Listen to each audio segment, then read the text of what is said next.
How's everyone doing today? Good, good. See a lot of smiling faces. Ready to be educated?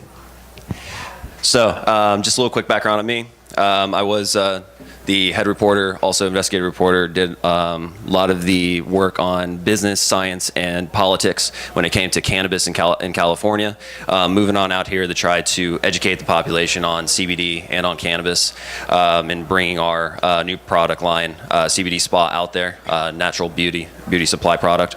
So I'm going to go down the line, and I'm going to have each one of you guys introduce yourselves. So we'll start off with Gene. Hi, I'm Gene Fine. I'm CEO of TheraJoy Pharma, and we're an early operator in the CBD business. We started doing this about 4 years ago. I'm James Schwartz. I'm a nurse by trade. I own Cascade High Organics in Portland, Oregon. We're a Tier 2 mixed cultivation in Oregon, and also now bringing CBD products to the national market. Good morning. My name's Jim Ott. I'm the CEO of CFH Limited. We're a vertically integrated hemp genetics production, extraction, formulation, and consumer products company. We grew our first plants about 4 years ago. We're in Colorado, and have constantly continued to evolve. We're kind of the science guys. We've got a whole team of science. That's kind of what we've staked ourselves on. I come from that background, the biotechnology and pharmaceutical and plant science is most of my history. So we're kind of the science company, if you want to look at us that way. We're the nerds. Good morning. My name is Keith Jones. I'm the general manager of Roland Farms. We farm in southern Alberta in Canada. We've been growing industrial hemp since 1998. We've grown it entirely for the food market up until this summer, when, thanks to the Cannabis Act and a special exemption by Health Canada, we harvested our first CBD material this year. We grow between 4,000 and 6,000 acres of industrial hemp every year. So we're definitely the largest hemp farm in North America. We might be the biggest in the world, but there's some really big farms in China, and there's some really big farms in Eastern Europe. So we're learning, though. We're learning here. We're pleased to be here and pleased to share some of our experience from the food side of the hemp business. Thank you, guys. So this panel is traceability and how to achieve CBD standardization. Now, just a quick bio on this, and you guys see us up there. Over the past year, CBD has found its way into the hands of many, some of whom are experienced cannabis users and some of whom are novices that regard it as a supplement or a health trend. However, standardization and testing of these products have not quite caught up in speed to its surge in use. Many of these difficulties have stemmed from differences in state-by-state regulations and policies, which are quickly evolving over the span of months. National consensus guidelines must be adapted to establish consistency across protocols, as the CBD current supply chain is far behind in establishing traceability from start to finish. Now, the first thing we're going to go over from each of the panelists are just an example of what they see in traceability, just to give a little perspective. I have one myself. It's actually here at this expo. Not happy about this whatsoever. We were talking about this when we were in the green room. So one of these companies, I'm not going to call them out by name, but you'll see them when you go over to their marketing. You walk in there, they're in the back corner, it says CBD, pure CBD, non-cannabis, non-hemp. What the hell is it? So we went over and talked to them. They said, well, it's part of the orange peel. It's a terpene off the orange peel, which I don't know about you guys, and we really can't really get into the science of it, but how the hell do you say a terpene has the same constituent compounds and the same structure as a cannabinoid? Who knows? They said that supposedly they created it a specific way, so it has the same molecular weight, it has the same molecular structure, but regardless, what you have is a product that is not CBD, and they're promoting it as CBD. Now, we've seen this before. We've seen it in Marinol, we've seen it in Spice and K2, that are supposedly supposed to be like cannabis, but they've killed people. It's not a product or a substance that's good for the community. Now, let's start off with Gene. Let's use any type of traceability or standardization issues that you've seen as an example to give some perspective. Sure. I ran into a company yesterday, and they had flyers out in the hallway. And they approached me, and I said, we exchanged pleasantries, and they handed me their price sheet for their products, and they said, would you like to buy some products from us? And I said, well, what kind of CBD do you use? Do you use isolate or oil? And they said, oh, we use oil. And I said, well, what's the percentage of CBD in your oil? And he said, I don't know. We're waiting for our COA. That's pretty crazy, because if you don't know how much CBD is in your product and you're waiting for your testing to come back, you should not be trying to sell me CBD in the lobby of a expo. So that's kind of one of the things that we have to look out for and safeguard as an industry, is that we are dealing with certified, properly tested product that is safe for people. And we have to do some self-policing as an industry right now, because if we don't, the industry could be dragged down by negative press generated by companies who supply horrible products to people with no intention except to try and make some money. James? So I would touch on two really prime examples. One is the current E. coli on romaine lettuce, and how quickly the health food industry can detect that there's a problem in the system and quickly trace it right back to the original product. The same is true for cannabis or hemp or CBD or THC. It doesn't matter. Another prime example was when Colorado was first getting their market up. They didn't have testing standards even for pesticides, molds, mildews, that kind of stuff. Then they found a load of 10 tons of cannabis that was loaded with pesticide chemicals. And they quickly realized we have to be able to test and track this product back. Unfortunately, there's one company right now in the cannabis space that's really monopolizing the space. I think that we should be looking forward right now in the CBD world so that we can have other companies involved in that traceability. Right on. Jim? Well, it's interesting. I think I see a few faces in here that were in my presentation on whole traceability and standardization from the last hour. And, I can go on and on about this, and it's one of those things where I go booth to booth and I ask a lot of questions like, do you know where this comes from? What was the source of your CBD? Do you know, was it single source? Did it come from one farm? Do you know what the farm is? Do you have a farm? Do you manufacture? All those kind of questions, and I get a lot of blank stares. And part of what I had shared in the presentation was that the American Medical Association did a study that they published last November in the Journal American, what's called the JAMA. They went out and bought 84 products from 31 companies online, tested them against what they said was on the label. 70% of them were not as they had stated. They were misrepresented. The WHO, the World Health Organization, did a similar study about early January of 18. The number rose to over 80% of the products were mislabeled. So, there's lots of examples in all of that. One specific one that happened last week, there was a client that came to us, customer that came to us from another company because they'd had some problems with quality and consistency and so on. And I asked him what happened, and he said they'd run a COA, tested the products, their finished product that they were going to go to market with, and it had cough syrup in it. Not necessarily a good thing. Well, how does this happen? Well, how it happens is he did a third-party manufacturing process. They co-packs for every kind of product and ingredient that you can imagine. They didn't clean their lines out before they run the CBD, and now he gets cough syrup in his medicine, right? Or in his CBD medicine. He got a double dose there. Anyhow, it's that kind of stuff goes on every day, all day long in this industry, and we as individuals, as customers or ingredient buyers or product manufacturers, it's our responsibility to ask these really hard-hitting questions from everybody that's out there exhibiting and everybody you run into. Where does this stuff come from? How is it manufactured? Do you have a farm? I get this. I have to have somebody go with me at these shows to keep me from clobbering somebody as they answer some of the stupidest answers I've ever heard in my life. So it's a fun process. Just go spend the next half hour or two running around asking them some questions. Do you have a farm? one of the answers yesterday was, oh yeah, we got 80,000 acres. Okay, well, where's that out? We got a big farm, it's 1,100. I don't know how you come up with 80,000. This guy may have them because he farms a lot.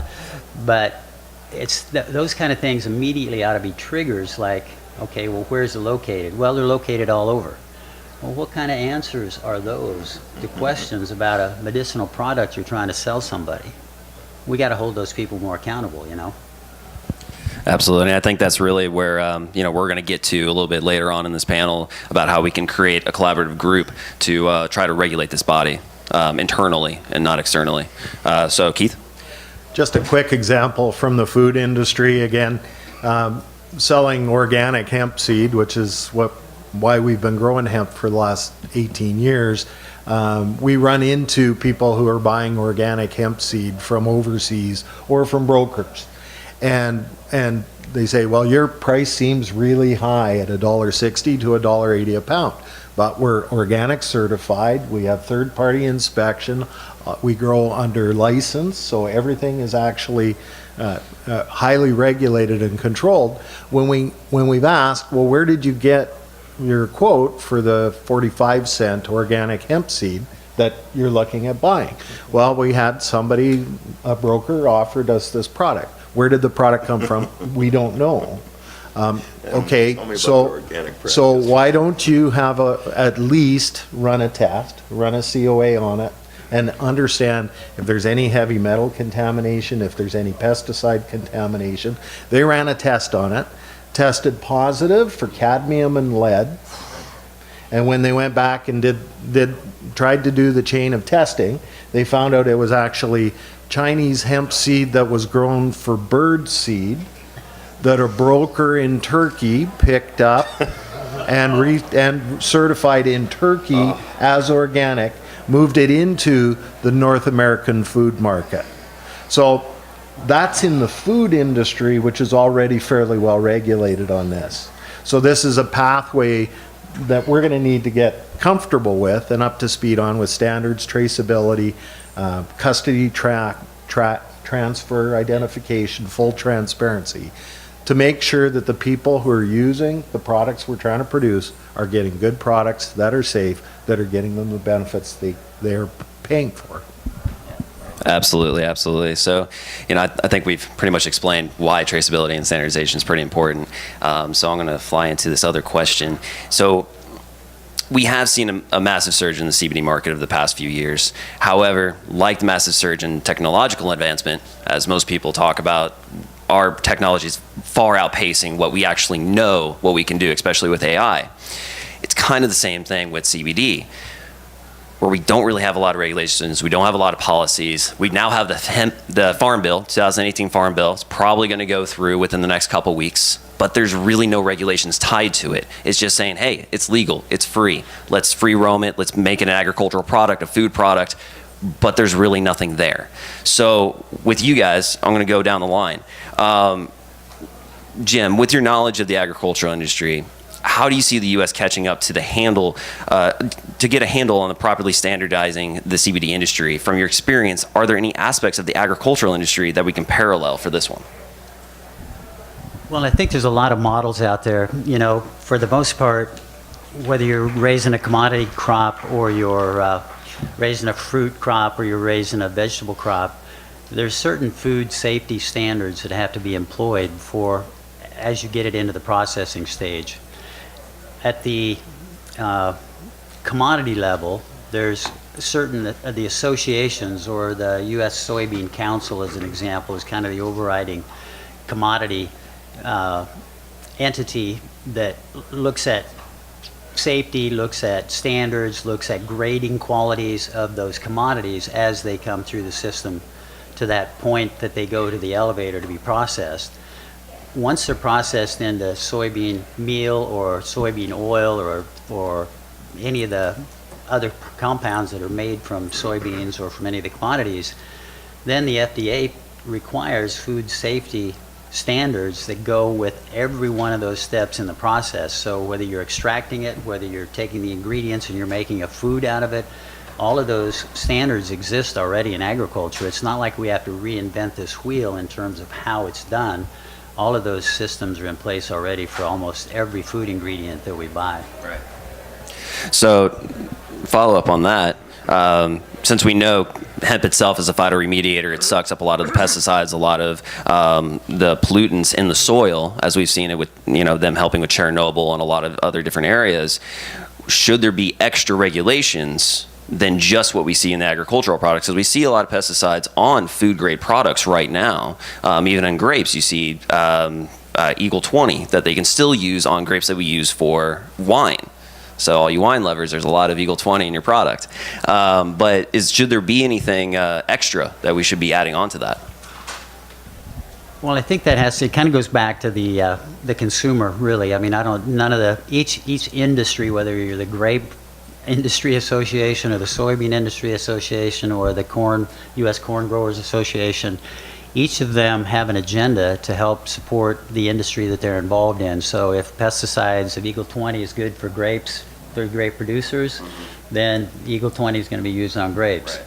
So it's kind of there's a little bit of self-interest that goes along with all that, and part of what we may have to do in this industry, because the plant is quite different.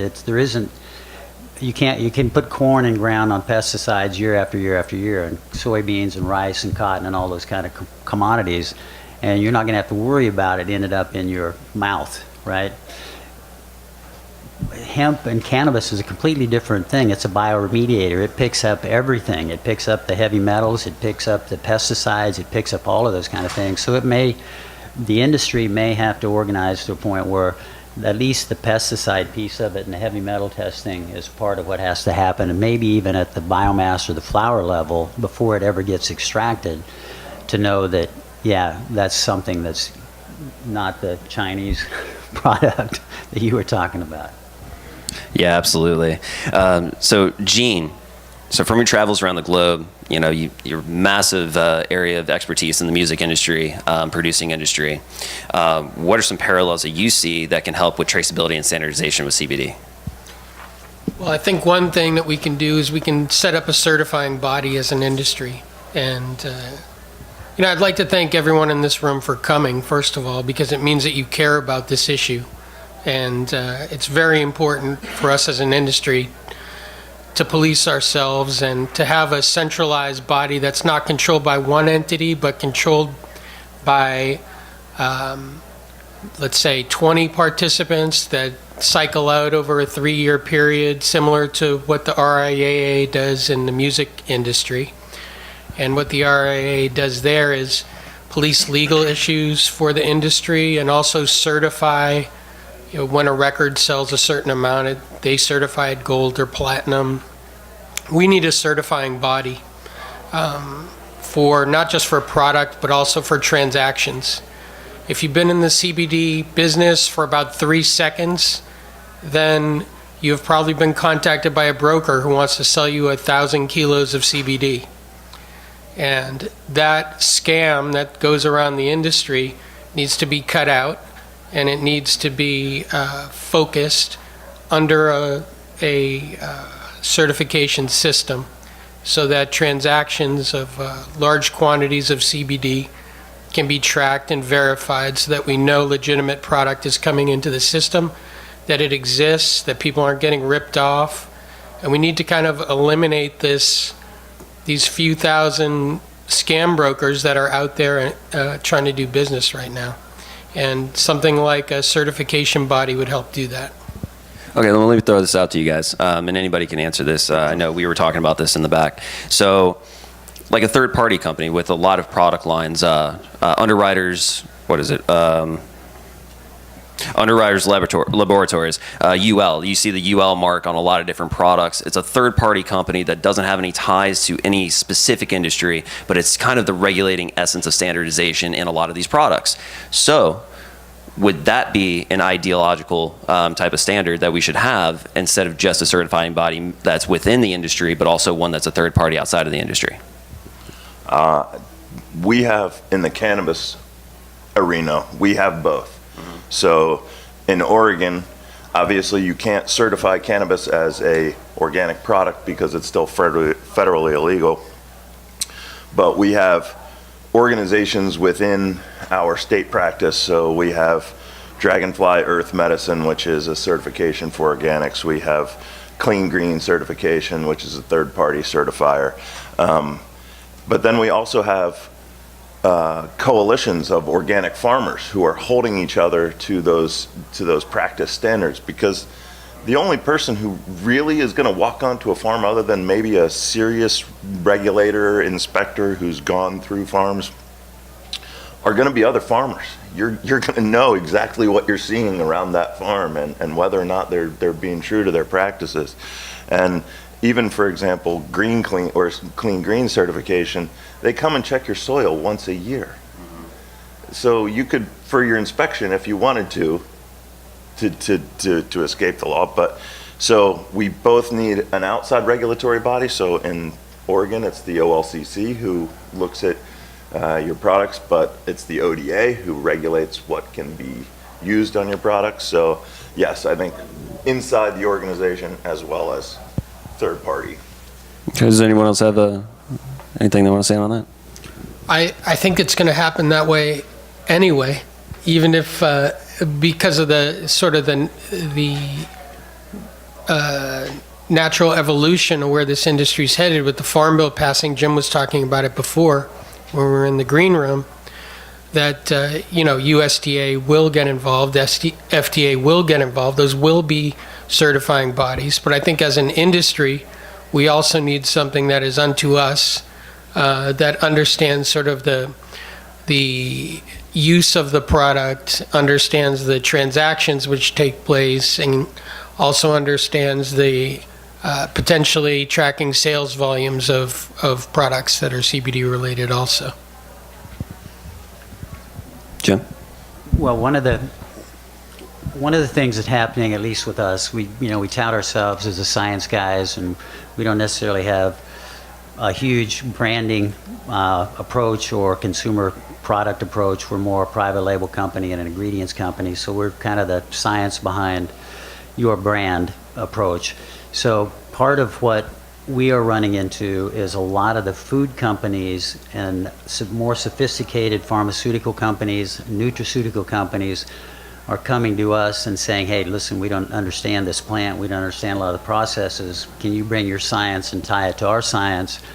And they are asking some significant kind of questions about what hurdles we would have to jump through to meet their requirements to sell them products. Is it GMP certified? What ISO certifications do you have? Tell me about your processes for formulation and for extraction, and show me the documentation. So what we've done is gone back and said every ingredient that we have, we've got a file of information on where it was grown, what strain it was, when it was planted, what fertility went on it, when it was harvested, et cetera, all the way back to that ground level. And then when we put MCT oil in a product or any other kind of ingredient, we're holding those suppliers to the same kind of standards to provide that documentation to us, because that's what the nutraceutical industry and that's what the pharmaceutical industry companies and the big manufacturing companies are saying you have to do to sell to us. So I think there's kind of a piece of it that may actually be market driven that will force this industry to some standards that the industry itself doesn't necessarily know how to do. So whether it's a third-party certification that's separate specifically for hemp and CBD, or it's probably both, where the demand industry of the more sophisticated companies force us to do that, and certification gives us the credibility that they're looking for to be able to sell to them too. So. And before you hop on, Keith, so in 2016 there was some documents that were new documents that were drafted by the FDA for general standards of structure for any type of food grade products, agricultural products. When this passes through the Farm Bill in 2018, make sure you guys are complying to those, because they're going to go directly to that to make sure that your standards are there for your CBD products. So I'm not sure exactly what the name of that is. Do you know? No, I don't. But what I was going to say is just a word to the wise out in the audience. When you are buying CBD and you ask for a COA, certificate of analysis, don't just look at the numbers that are on that COA. You have to also look at the date when that COA was originated and make sure that it matches up. And don't be afraid to call the testing lab and verify it. Because if you're looking at the COA and the numbers are great, but the COA is from last year, then the chances are you're not getting the same product that corresponds to that COA from that supplier. So study your COAs and don't be afraid to call the lab to verify. Absolutely. So Keith, what were you going to say? Just to share some of the Canadian experience and how it might translate, we're over-regulated in Canada. You guys are probably under-regulated, and so we're really jealous about that sometimes. But some of the third-party validation and verification that comes out of regulation is really helpful. And right now, for example, we can't provide any of our CBD material as a hemp farmer in Canada to anybody other than a registered licensed practitioner in the medical marijuana space in Canada. That's it. That means, though, that we also have to comply with good manufacturing practice, with a set of certifications that are under development now, but were born from the medical marijuana industry. So have some linkages to requirements for consistent testing, for certificates of analysis. Every lot of material we provided this year to our LP customers had to be tested for pesticides, had to be tested for microbials, had to be tested for heavy metals. And as Jim shared in the last section, that ain't cheap. That's $500 a lot for testing. Now, what that's going to do is build some confidence that those particular products are going to meet an end user quality requirement. One of the things that has been very new in the Canadian context is up until August, hemp farmers couldn't provide this material to medical marijuana facilities. And so the regulators, in trying to understand how to regulate it properly, reached out to the hemp farmers and said, what makes sense? So our industry association, the Canadian Hemp Trade Alliance, actually advised the regulators on what might be reasonable standards as you went from an agricultural production into a food, pharma, and natural health products production. And so by working with the regulators, yeah, there are industry standards, but it's more industry guidance on government regulation that's helping us navigate a pathway. Today, there is no CBD market in Canada other than through a licensed dispensary. So what you see in the room next door, you cannot see in Canada today. It isn't legal today. It probably will be within 12 months. But Canada started from over-regulating, starting hyper safe, and that's built in some standards, specifications, certifications, that down the road we see things developing like an industry-based seal of approval or specifications. For now, the regulation is helping us try to figure out what that pathway is. And I think we see that with the edibles industry in California. They over-regulated that process and kind of constricted the entire market. You don't see a lot of actual legal edible products out there that haven't met the guidelines. And I think they're shooting it because they really don't understand how to dose properly for edibles. And until they figure that out, I think it's going to constrict that type of market. So just so everyone knows in here, I was allotted an extra 30 minutes for this panel. So I'm going to take all of it.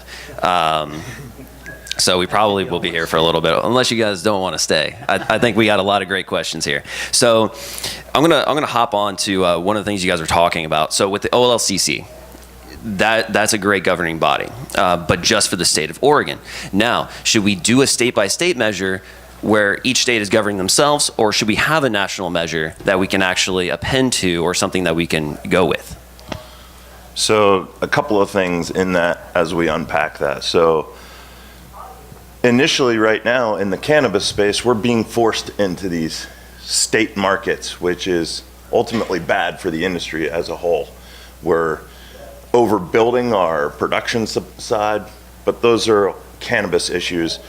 There should absolutely be a national organization, because in CBD, you're getting product from hemp from just about everywhere in the world. And you really don't have anybody who's going to be in charge of knowing where that stuff is coming from unless you have a USDA or an FDA, somebody who's a part of regulating that. And I wanted to get back, we skipped over the One Organics question, and I just wanted to touch on that a little bit because, you know, for those of you who don't quite understand, bioremediation means it's pulling all of the toxic chemicals out of the environment that it's around, including right now they're using it at Fukushima to clean radiation out of the soil in Japan. So there can be any number of harmful substances in hemp, and so traceability is going to be just as critical as it is for something like cannabis, and where we want to know, okay, did someone treat their products with Eagle 20 or some really harmful chemical pesticide that in food it's important in and of itself, but you're digesting in the stomach. A lot of CBD is going to be inhalation tinctures that go directly into your bloodstream. And so any contaminants that are on those products are going right into the body. They're not even being digested and some excreted out through the GI tract. So, yeah. I just wanted to point out that sometimes it's not even nefarious when somebody plants something and it comes back tainted. It doesn't even have to be something that they used on the plant. It can be something that existed in the soil for decades that they had no idea about, but maybe they didn't test their soil before they planted. And some of that could just be heavy metals from the type of soil that you're in, and farmers aren't ultimately choosing to make bad decisions, but you know, these are medical grade products that we're talking about. When we can separate out the greed of the people who don't give a shit about what they're putting in their CBD or how they're, you know, totally adding all kinds of carriers that they know are not certified products or whatever. The next thing is the cartridges, and I as a healthcare person, I get on this a lot because people think those vape cartridges are healthy. There are a few healthy cartridges on the market, but you can't buy a cartridge that's not made in China. And so they're using poor quality metals as coils. They're using cotton wicks that are laden with carcinogenic chemicals. I'm diverting a little bit from the topic, and I apologize. No, it's not a problem. But, And since you're vaporizing those, and you're getting heavy metals. Don't think just because you've chosen a vape cartridge that it's a healthy. And also with vape, just so you know, anytime you use vape that has PG or VG in it, research has shown that it starts to degrade esophageal tissue from the very first time you use it. And that's one of the primary components for popcorn lung that isn't really curable. That we've seen yet, and also just pointing out on that, you know, with some of these products, just to give a little clarity. Like for example, we were talking about Eagle 20. Mycobutanol is the biggest component of the pesticide in it. When you light that on fire, when you combust it, it becomes a gaseous cyanide. So just to put clarity on that, those are some pretty bad chemicals that you're putting in your body that we are not regulating or governing at the moment. So let me just, finish up, because you did kind of specifically ask about the OLCC. So one of the things that is in the cannabis space that we absolutely are probably going to move to, I'm guessing, in the hemp CBD space too, is all of our product is tracked through a system called METRIC, Marijuana Enforcement Regulatory Tracking. It's software that allows the regulatory body to know exactly how many plants I have in my garden, what stage those plants are in, what plant material I have that's in my drying room, what do I have packaged in my safe. So there is already a clear pathway to how we can regulate this plant, and maybe we don't need quite the incredulousness that we have with cannabis, because hemp, we're talking about much larger volumes usually, but it is important that I know where that farm came from, which is what Jim and Keith and Gene all mentioned. There's one question I ask when I'm in looking for a cannabis product. Where did this thing come from? Because that's going to tell me everything I need to know about that product. Absolutely. And for everyone else, like metric is basically standardization and track and trace that you see in a lot of other states that they've gone through with legalization of cannabis. So hopping on that question with trying to figure out these regulating bodies, how they're going to go through, should we restrict these CBD products from hemp to just the U.S.? Or should we still allow products from China, from Canada, or from other places while we're trying to figure out what we're doing here for a standardization purpose?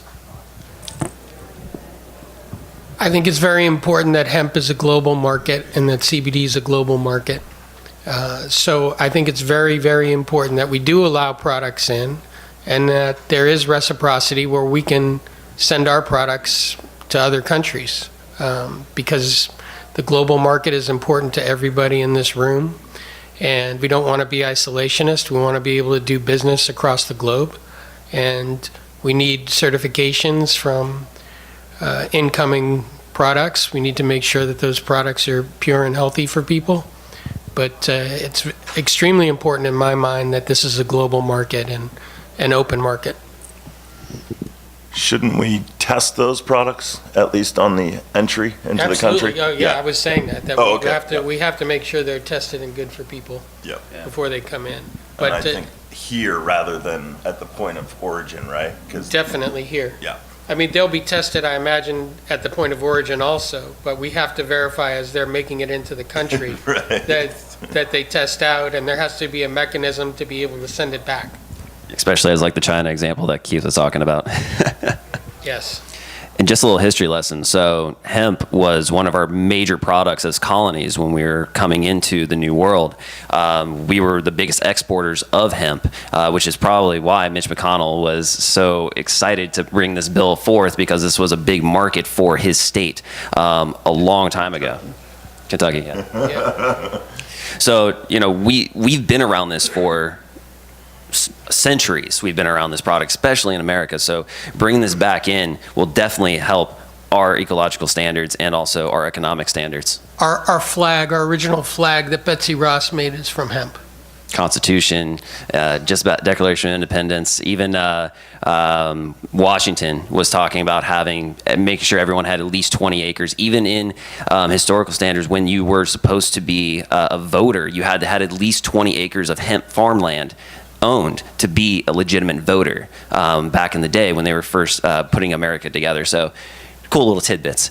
But so one point per panelist on this.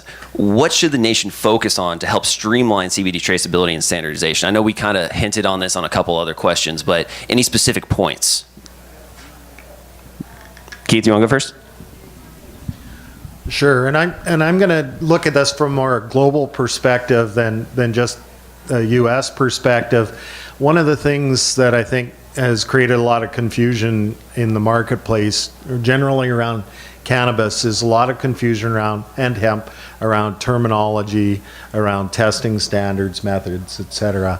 About 2.5 years ago, ASTM started a D37 Cannabis Committee to start to establish standards and working groups on test methods. One of the working groups is actually on nomenclature.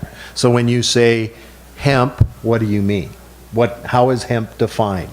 When you say cannabinoid content on a milligram dosage basis, what are you talking about? What is the nomenclature for that? So this is really interesting, because ASTM is the organization was created in the 1880s to actually help the railways come up with a standard for rail lines. So when a train passed from one state to another, it didn't go from one gauge of rail to another gauge of rail. So they do have a lot of credibility in testing methods. Most of the labs now are using methods and mechanisms that are ASTM standards approved. So we see we see, even from the Canadian context, an opportunity to contribute to some global standards through participation in the ASTM D37 Cannabis Committee.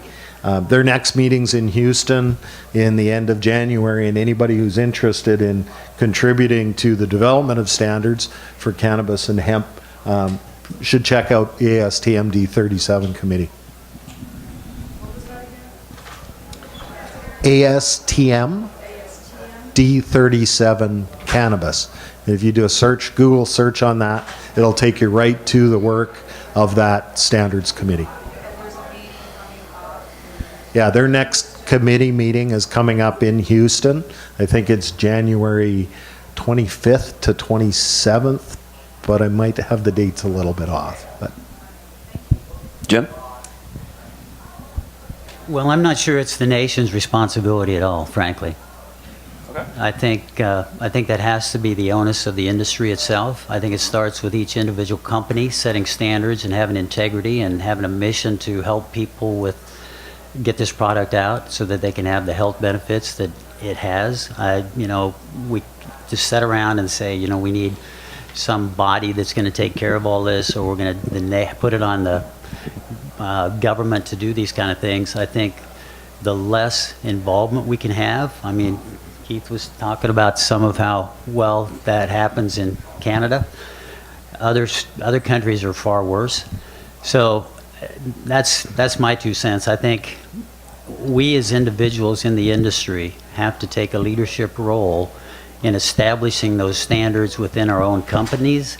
And if we're a consumer of this, asking those kind of questions that will get you to the bottom of how these people are doing their business. And I think that, and the fact that as this industry has evolved, and I mentioned this earlier, some of the more sophisticated companies that are coming into this industry are going to force that to happen. So between that and ourselves, I think we're in a good position to evolve past this kind of immature startup stage in an industry and really be something significant that can change our entire medical system. And that's what we're committed to anyway. So I'm a free markets guy. So anytime we've got superimposed regulations, it ends up usually costing us in quality and costing us in expense. So if we can do that individually or as an industry, as individual companies, the competition is the best quality control that you can ever bring to an industry, right? Absolutely, and as we know, the government's lazy and they don't like doing a lot of things. So if they have to do it, it's going to take a long time. We're not sure how it's going to land. So if we try to move this body ourselves and push the envelope and say, here's what we have, here's our standardization, and it's something that will not catch them off guard or get them any liability issues, they're probably just going to append that. And there have been many cases in many different industries where there has been a set standard and the government just went with it because it was something that actually worked and they didn't have to deal with it. So I love the concept of the industry policing itself. I know for a fact that that doesn't matter for shit. And we've seen companies in the upper echelons of biopharma who have taken advantage of that system to the point where we mentioned Bayer and Monsanto in the back. That's just one of many. And so while I want to believe the best for our industry, as someone who comes from healthcare, I've seen us create problems. The opiate addiction that the country's facing that can be treated with CBD and THC compounds, we need to be on that. But as a country as a whole, when we're going to talk about a standardization program, there are lots of examples that we can use that are already currently in place. So, for example, Metric is the tracking software that's in about 5 of the states already. So if we have, and this is similar to the setup we have in Oregon, that USDA or ODA tracks all of the hemp. And then there's this bridge system where hemp can enter the cannabis system after it's been tested and tracked and given its proper ID. Then we have OHA, the Oregon Health Authority, kind of guiding the medical principles of the CBD products on that side, and then we have the OLCC strictly regulating the cannabis side.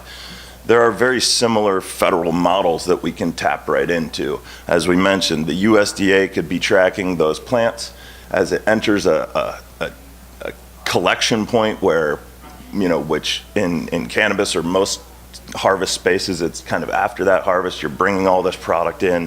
Where is it going? It'd be great to have some sort of a centralized collection point for the data, immediately get its tag for what farm that it's come from. And then from that point, now you've got that tracking system in place. And so if we want to say then the FDA or some other nutraceuticals regulatory authority is on that side of things, I think that's where we can start to track these medical products, because it's clear. These are, we have an endocannabinoid system for a reason. We have phytocannabinoids that we need to be ingesting from the outside world. And whether that's in a juice or a CBD tincture, or we need these products in our bodies. So we just have to figure out how to get them safely to the people that want to use them, because they need to be safe. Absolutely. I Well, think just one quick thing, if I can interject on that. Just so everybody understands, the Farm Bill is going to make hemp and CBD an agricultural product. The USDA does not tag every corn plant that's grown on 90 million acres in the U.S. every year.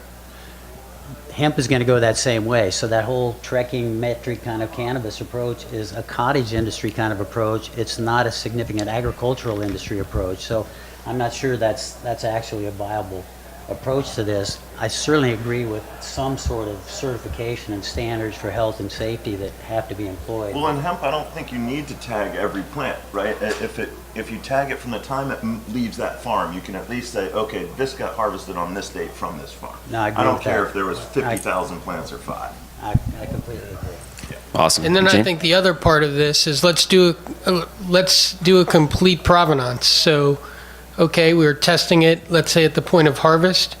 Let's do something like the music industry does and have a sound scan type of entity, so that there's a barcoding system and we can see what products are being sold, and that can be traced all the way back to provenance when they're sold. Yeah. And we can also track top products in the industry, so that people can look at that and realize, okay, a lot of people are using this product. It'll help educate the consumer and help give them a chance to figure out what may be working for them. Obviously, there'll be reviews that'll be tagged to those products too. And it'll just formalize things in a way that'll be more helpful to people and to the industry, I think. Awesome. So I got one question for each of the panelists, and then we're going to go into questions. Just make sure you got some time for you guys. So just the last two questions here, and I'll bring it out to the floor. So Gene and Keith, what are the top priorities of research and development for hemp and CBD that we should be looking at? Well, I think in terms of CBD, there's two things that are come to mind right off the top of my head. One is to help solve the opioid crisis, which James touched on. And the other is CBD is incredible for pain.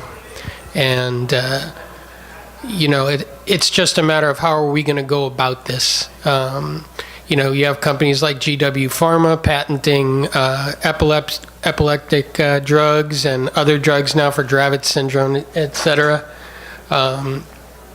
So it's a question of are there going to be more efforts like GW, and the answer is yes, they are underway now, and there is huge research money going into it now, especially overseas.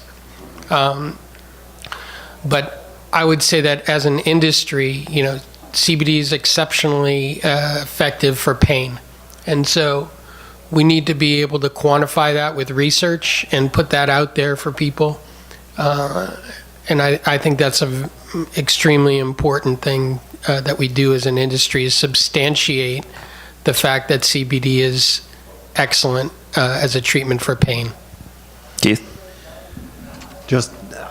I think there's the entire value chain, because we haven't got to do the work we need to do on these compounds because of the prohibitions associated with cannabis and hemp. We have an incredible amount of research work to do. That the efficacy, and it starts, are we getting the products that are actually helping people? and providing the kinds of interventions and assistance that are required. That has to be the first priority, I believe, in research. But extending right back across the value chain, there's a whole bunch of work to do. There's a lot of work to do in the genetics of the plants and the species we're growing. There's a lot of work to do in cultivation, harvest, storage practices, proper handling of the materials prior to extraction. They're just an incredible wealth of experience. And that's something we're focusing on because we're growing these crops, we're harvesting these crops, we have to store them until we move them to an extractor to make these great CBD products. And there's a whole series of other research priorities. And extraction itself is completely unregulated right now. There's no standardization for cleaning machines. There's nothing basically out there right now. And that needs to be drastically improved for our industry. Even testing regulations, like even testing's not really regulated that much. It's a state-by-state basis, really, and you know, people shop all the time for different results. So last question for Jim and James. So how do you guys see the standardization and traceability for CBD panning out in the next 5 years? You know, we talked a lot about hypotheticals and what could possibly be. What do you actually see happening? And does it seem feasible in this political and social climate? So I'm going to touch on just a few things real quick. So that pharma number in the states that had medical cannabis, pharmaceutical companies lost $186 million in revenue. That's just touching on the opiate crisis and how we can be treating that. So the other thing is to organics and traceability. Glyphosate, which was in 2015 prohibited in European products, was allowed twice the concentration here in the United States at the same time. So we can't necessarily rely on industry people, regulatory people. We have to collectively do it. And so I think that starts with, we have systems in place already in agricultural products, whether it be tobacco, tomatoes. There are base level kind of traceability programs. We just have to add in that piece that brings a new farmer to that collective. We need to then figure out who do we want to regulate that product on the other side? Is it going to be part of ATF? Is it going to be part of FDA? Is it going to, you know, so I think that there's things that we have to work out. I do see us getting to a system. There's a few reasons why. I mean, John Boehner, the former Speaker of the House, who has really solid Republican credentials, is now on the board of Acreage Holdings. He's doing a webinar, for those of you who don't know, on investing in the cannabis space online in a week or two, I think. Mitch McConnell is for a farm bill, which obviously includes hemp agriculture. Many Republicans who are coming from cannabis states now are supporting a program. So we're going to see federal movement. I think all of the signs from Trump's Department of Health to the alcohol industry is starting to show promise because they've started to recognize that this is a cat you can't put back in the box. With all that said, we have to trace these products. There should be a base level standardization for any product that we're going to call a nutraceutical type of product. That's all there is to it. Yeah, and Acreage just did a major investment. Like, what was it, like a $1 billion investment or something? It was a California company, I think, right? Yeah, $1.6 billion. So keep on track for Acreage Holdings. They're trying to take over a lot of things. Jim, did you have any extra things? Well, it's just the same over the next 5 years. I mean, the industry is going to change significantly. The companies that are sitting on the sidelines waiting for the clarity around CBD to be descheduled, or whether being scheduled or descheduled, with it being descheduled and becoming a food ingredient. We sponsor the CBD West, or CBD Supply Side West Expo in Vegas about 4 weeks ago. There were 400 of these industry companies, paid $400 a piece to set in this workshop to understand how do we get involved in CBD. Those companies are going to demand the same kind of standards that we have for all other food ingredients, and this thing is going to change significantly. If you're in the business today, just get prepared, get your documentation, figure out how to put traceability into your own company, and you'll be in a position to participate in that. this industry, the number of people, and I'll guarantee you, you come back here in 2 years from now, the number of people, the number of companies that are here today that will be back again 2 years from now will be very small. Yeah, basically, moral of this panel: just be proactive. Do your due diligence right now.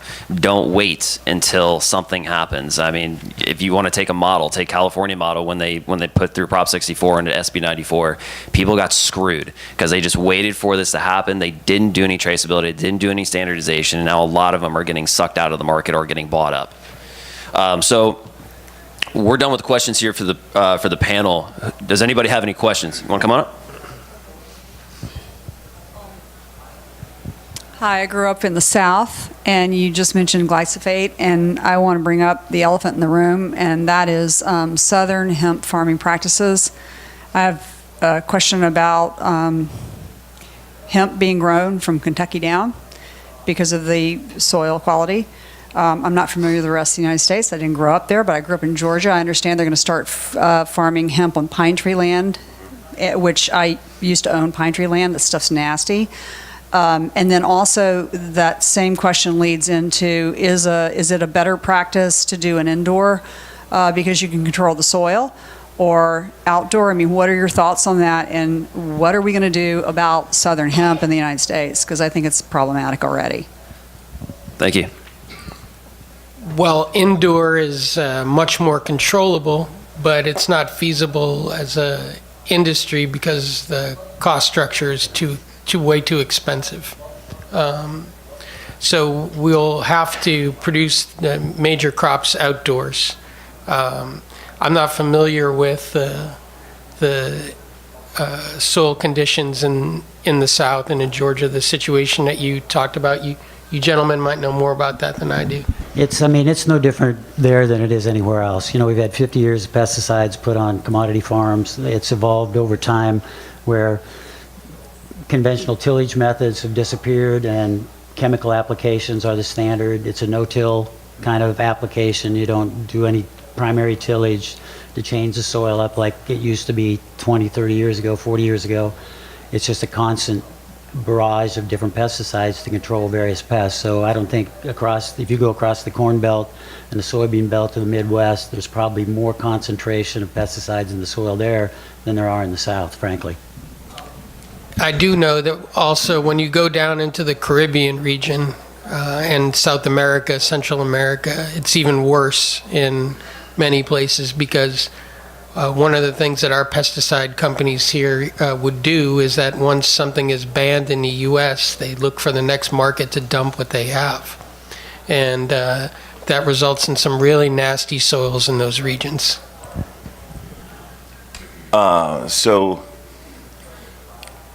Oh my God, I just totally lost my train of thought. Oh, you know what? Wait. Let me just say something.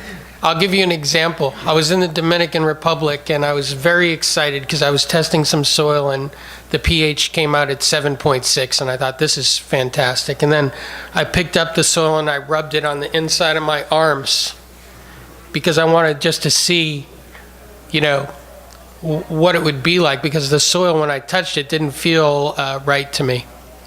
I've been around farms since I was a kid because my aunt and uncle owned a potato farm up in Maine. And so I rubbed it on the insides of my arms. In about 60 seconds, I started getting real itchy, and I had these huge rashes that started running up my arms. And that soil was incredibly contaminated when we had it tested. So beware. So to your question, it's an agricultural product that we're almost going to certainly have to farm outdoors. As we mentioned, the cost structure, we have put in a light assist, light depth greenhouse, which for us in the cannabis space has been remarkable in terms of its cost effectiveness. It still costs us about $500 to produce a pound. And right now, the economics in Oregon are, I'm selling that pound for $500, so I'm not even making money. But in hemp biomass, you're purchasing anywhere from $10 a pound up to, maybe a few dollars if it's super high quality, in terms of a couple hundred. So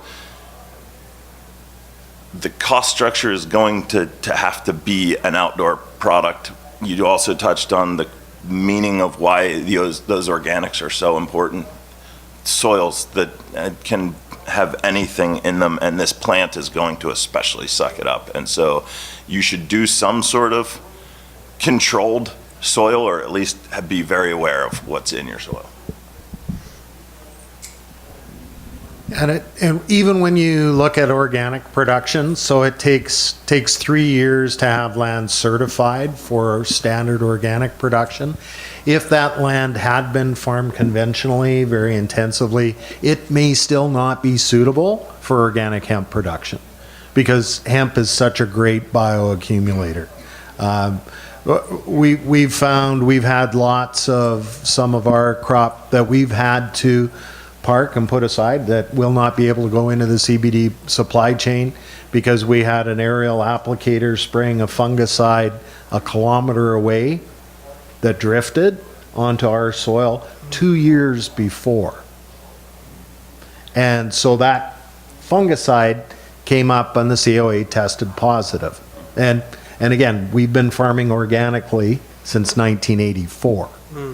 So organic is part of the solution. It's not the only solution though, given how great a cannabis plant, whether it's a hemp plant or a high THC plant, is at bioremediation and bioaccumulation. And it depends on its use, right? I mean, you could make paper and ropes and bricks and everything else out of stuff that we contaminate. Yeah, and regarding the whole organic thing, it's another one of those things like you got to really dig deep into what does that mean, because in this industry there's no organic certification. The USDA will not certify hemp or CBD products through the NOP program. And so what you have in the food industry, and this is one of the things we're going to have to contend with as we go forward and becomes a food ingredient, the amount of crop acres in the U.S. that have become organic in the last 15 years has not changed. Same number of acres for the last 15 years. Anybody know what the products on the shelves of the grocery stores that are claiming organic are? Almost 50%. Now, where did it all come from?